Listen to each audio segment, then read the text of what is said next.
श्री स्वामी समर्थ। हुताशनी पौर्णिमा ही 2 दिवस आलेली आहे। 2 मार्च आणि 3 मार्चला, त्याचबरोबर हुताशनी पौर्णिमेला चंद्रग्रहण पण आलेले आहे। हे चंद्रग्रहण या वर्षातले पहिले चंद्रग्रहण आहे।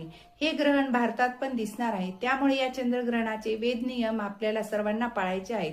पौर्णिमेला चंद्रग्रहण आल्यामुळे नेमकी आपल्याला होळी कधी साजरी करायची, त्याचबरोबर हे चंद्रग्रहण हे होळीच्या दिवशी आले आहे की धुलीवंदनाच्या दिवशी, ह्या चंद्रग्रहणाचे वेद आपल्याला कधीपासून पाळायचे ते पाहू।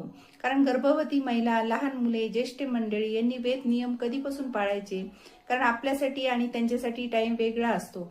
चंद्रग्रहणाचा स्पर्श व मोक्ष पुण्यकाळ बघून यांचे 2026 मध्ये हुताशनी पौर्णिमा ही 2 मार्च 2026 सोमवारी 5:55 सुरू होते। पौर्णिमेची समाप्ती ही 3 मार्च 2026 मंगळवारी 5:07 सायंकाळी समाप्ती आहे।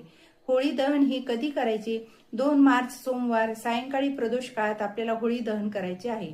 तुम्हाला वाटत असेल की पौर्णिमा मंगळवारी सूर्याने पाहिलेली आपण करत असतो, तर 3 मार्च रोजी हुताशनी पौर्णिमा ही प्रदोष काळी संपून जाते। म्हणून धर्मसिंधू या ग्रंथानुसार होळी दहन आपल्याला सोमवारी 2 मार्चलाच करायचे आहे। त्यामुळे चंद्रग्रहणाचा आणि होळी दहनाचा कोणताही अडथळा येणार नाही। चंद्रग्रहण हे धुलीवंदनाच्या दिवशीच आहे। हे ग्रहण मंगळवारी दुपारी 3:20 सुरू होईल आणि संध्याकाळी 6:46 चंद्रग्रहण संपेल। सूर्योदयापासून वेध चालू होतात। गर्भवती महिला, वृद्ध मंडळी शक्यतो आपली तब्येत सांभाळूनच हे वेध पाळावेत। 6 वाजल्यापासून ते 7 वाजेपर्यंत वेध ह्या लोकांनी जमल्यास पाळावे। गर्भवती महिलाने चांगले ग्रंथाचे वाचन करावे।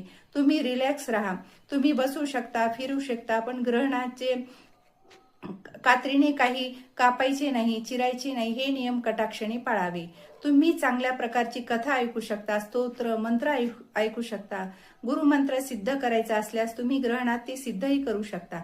घरात जप मंत्र स्तोत्र उच्चार झाल्याने घरातील वातावरण सकारात्मक होईल व प्रसन्न राहील। घरातील पाण्यावर, पिठावर व अन्नावर असे कुठल्याही सगळ्या खाण्याच्या पदार्थावर तुळशीचे पत्र ठेवावे। ग्रहण संपल्यावर स्नान करावे व पाण्यात गंगाजल टाकावे, देवपूजा करावी, त्यानंतर जेवण करावे। श्री स्वामी समर्थ। तुम्हाला जर माझा व्हिडिओ आवडला असल्यास लाईक, शेअर आणि सबस्क्राईब करायला विसरू नका।